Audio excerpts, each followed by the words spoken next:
Hi there, welcome to my video where I'm assembling this Kyosho Calmato 40 sports plane. It's an ARF and it's a Japanese design, but it's made in Vietnam according to the box. In the previous couple of videos I've done an unboxing video and an assembling of the wings, putting the wings together and just putting in the servos. Quite a simple process. In this video I'm going to be looking at pulling the fuselage together, getting that ready. The first thing I'm going to be doing is looking at the nose end and doing some work down there, and then I'm going to be putting the tail plane on and setting that up. Okay, so at this front end, first thing thought I would do is have a look at the fuel tank bay. We've got this removable lid. I need to cut the film here. There's a couple of turn screws that just hold that in place. This looks quite nicely made, and the fuel tank bay itself, quite a big compartment. It had this tray in the bottom, and the fuel tank, I've just taken that out. The fuel tank is supposed to sit on there, and you can see there's a couple of inlets here where the fuel tank straps down. But we have to remember this was also built for electric power as well, and so that would be somewhere to put your LiPo battery. Now the reason I've taken this out is because in the instructions it says nothing about fuel proofing. I kind of think that fuel proofing is quite important. It's not important until your fuel tank leaks, and then you've got a big problem.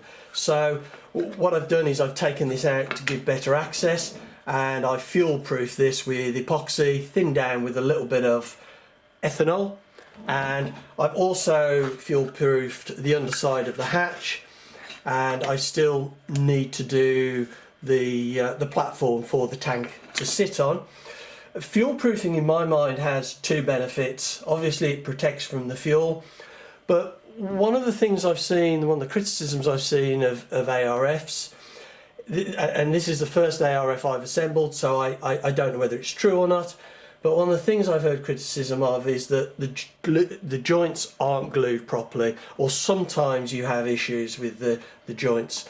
So by actually fuel proofing this with epoxy, hopefully the epoxy will seep into all of the joints around the front here.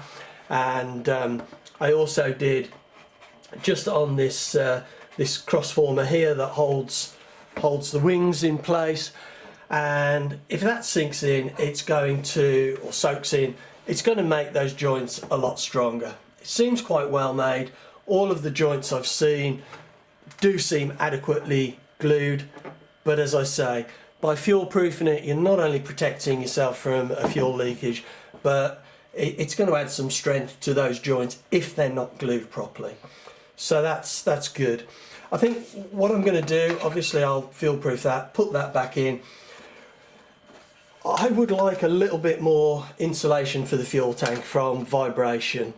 So once that's in, I'm probably going to be cutting a little bit of foam to sit the tank on, but also packing it either side just to make sure it's held secure, but also that it's as free from vibration as it can be. There's a little ring of foam there as well, which the fuel tank sort of butts up against. I've got this piece of foam here. This is just a car washing foam that I bought. It's quite dense. I've used this before and I know it's not affected by glow fuel. Unfortunately I know that by first-hand experience from a tank I had leak where it just split around the neck here. So I've got that done. I've got the hatch done. Going to finish that. I've also done, let me just turn this round. I've also done around here where the engine sits, the engine bay I guess, before I put on the mounts for the engine. The mounts for the engine I will probably do last because I want to get everything kitted out, the servos, the battery. I haven't had my engine out to actually see how it will fit on these, so actually this is the first time I've looked at these engine mounts, which is interesting, and they've got pre-drilled holes for an engine, so that will be interesting to see how that lines up. I'm going to be using a Thunder Tiger Pro 46, which is an excellent running engine I've had in previous planes, very reliable, so it'll be excellent for the first flight. I might change it after I've got used to it a little bit and put something in different, but we'll see how that goes. The fuel tank, it's a kind of fairly basic fuel tank. It's only got 2 outlets. Now I will probably change the plug on this because, I mean, these are plastic as well, which I'm not sure about, but I quite like using 3 outlets because I like having a separate outlet that I can crimp off where I can fuel up. I don't like having to take off one of the fuel pipes to fuel up and then have to put it back on. I like to have a separate one. It just seems a lot more secure for me, so I'm going to be doing that. So I will get on now and do the platform and get the fuel tank fitted, and then we'll spin it around and we'll have a look at getting the tail fitted. I've now got this fully fuel proofed, including the hatch, and I've got the fuel tank fitted, strapped in, a little bit of foam where I can, just to provide a little bit of insulation from that vibration. Also got the front here fuel proofed as well, and I've put the engine mount in, but just loosely at the moment. I haven't got that tightened up, but interestingly the holes that they put in, the rear one is a slot, but those holes do match up to my Thunder Tiger 46, which is great, so I'll get that in fairly soon. I haven't actually followed the instructions in so much as the order. It's a bit strange working on this because I'm so used to working from plans and doing plan builds where you really have to think, but with this everything is laid out for you and you really don't need to think a great deal. Having said that, I have done things in a slightly different order. One of the first things they get you to do with the fuselage is to put in the front wheel gear, which I haven't done because it's no big deal to do it later and it just makes it easier to sit on the bench. So anyway, the front end is done. I then moved down to the rear end, putting the tail plane on and the fin. Let me just create a bit of space, and that went on really easily. There's a slot that is there ready for it. It screws in from underneath. There's no glue. It's just very, very simple. I put on the wings as it suggests in the manual. Put the wings on and line that up to make sure that everything is square, and also measuring from the front to the tip of the tail plane to make sure that it's square that way. With regards to being parallel with the wings, so you get it kind of parallel, it was absolutely perfect and it was really easy to put together. If it hadn't been, it would have been very difficult to alter the tail plane. I'd have had to have altered the wings, but as it is, it was lovely. So I've got that connected. I've got the control horns on. Again, it's all laid out, it's no big deal, it's very easy to do.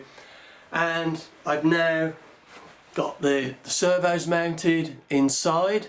Again, all laid out very easily. I've still got the keepers to put on these links here.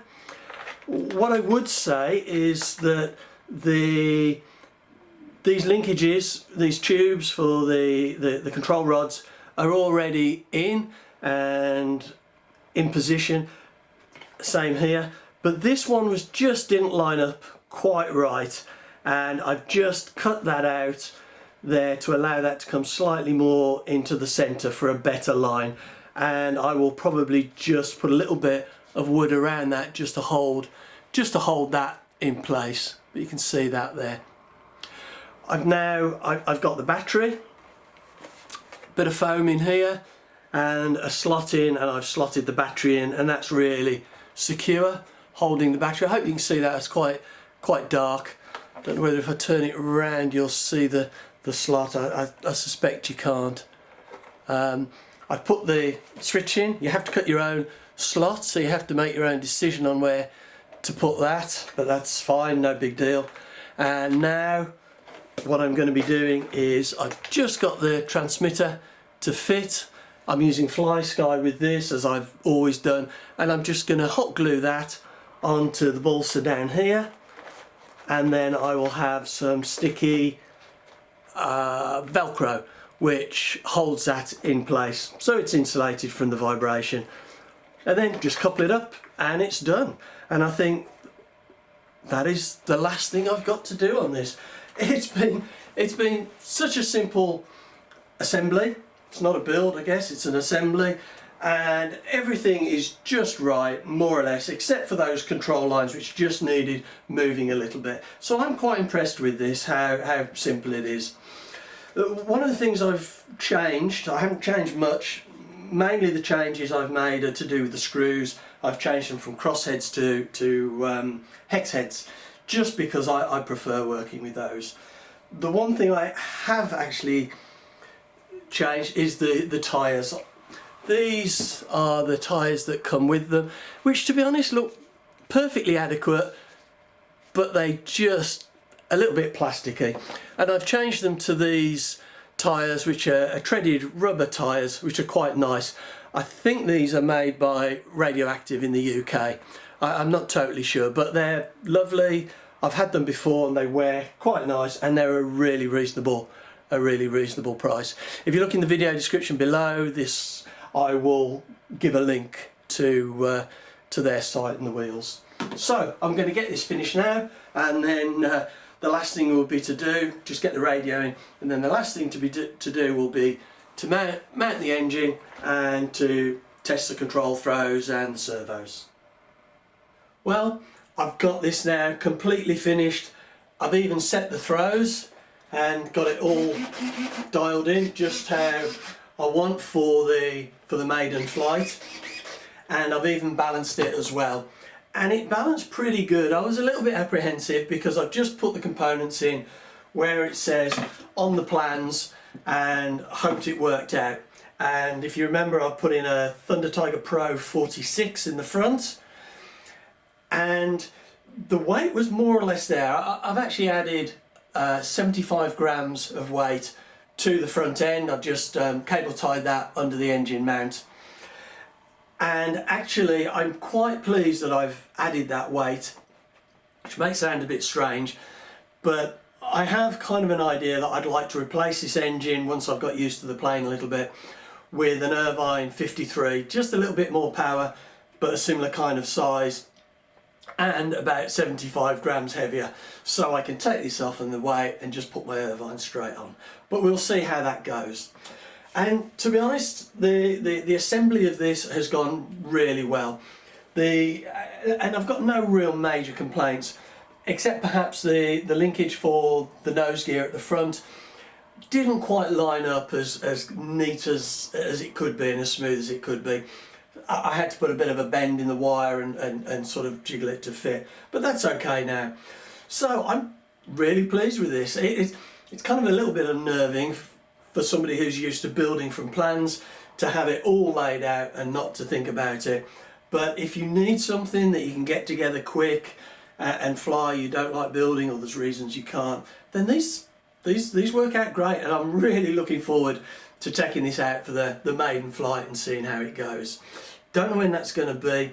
We've got some local COVID restrictions, so they're causing a little bit of an issue at the moment with things like that. So we'll see how that works out. But I'm really pleased with this. I think it's great value for money, and I'm sure it will fly really good. If you want to see a review I've done of a friend of mine had one of these, and there's some flying, landing, taking off, then have a look at the description below this video and there'll be a link to it. But hopefully this kind of review has just helped you a little bit if you're thinking about getting one of these, but we'll see how it flies another time.